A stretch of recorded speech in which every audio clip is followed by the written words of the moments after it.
right now. So Paul tells these older men that they are to be dignified. And essentially, that's to be worthy of respect. Now, maybe you know men like this. I certainly do. And even if you don't know men like this, you could certainly conceive that this is possible. Older men that you would think, because of their age, because of who they are, that they should have some level of respect, but their demeanor, their way of life does not demand respect. In fact, they live totally opposite from that. You can imagine older men that are extremely immature. They're ungodly. They're unwholesome in the way they speak. They're forgetful, they're frivolous, they seem to have no care about anything. They're not thoughtful in decisions. They're not capable of balanced input. They're so extremely one-sided, they can't seem to think in a balanced fashion. They're easily swayed. And they're just downright childish. And the reality is the world produces much of this. A lot of this. Boys who want to have the things that men have without the responsibility that comes with being a man.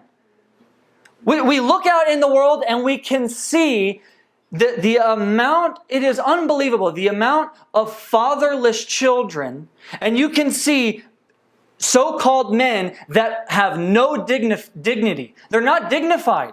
They want the freedom of manhood, but they don't want the responsibility of such things.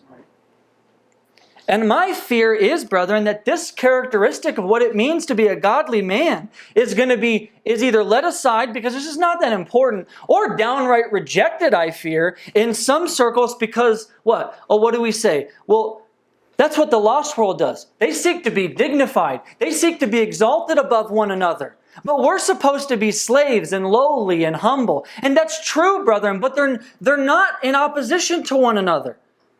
To be dignified and to be a servant are not in opposition. And so the scripture tells older men, be dignified. And brethren, it's not ungodly to do that. It's not unspiritual to seek to live in such a way that others see you in a respectable manner. You think about this. You think of a king. He's a good king. He's an honorable king. His ruling is well established in his kingdom. He is honored. He's respected. And then you look to his children.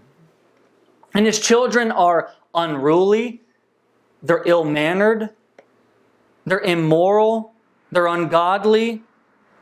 Brethren, would it not be a shame to him if his children lived that way and looked that way? Would it not be a hit upon his respect if his children were clearly immoral and immature? It would. It would do that. And the reality is, brethren, older men, you are children of the King.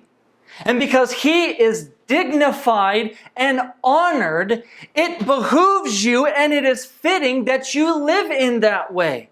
To honor your king, to honor your father. It is agreeable to him that if he is dignified and honored, that you would live in that way. Because your father is dignified and he is holy. Brethren, this is why Paul tells the Corinthians, be watchful, stand firm in the faith, act like men. Act like men. If you're a man, act like a man. Because men are to be dignified. An older man's behavior ought to demand respect, brethren.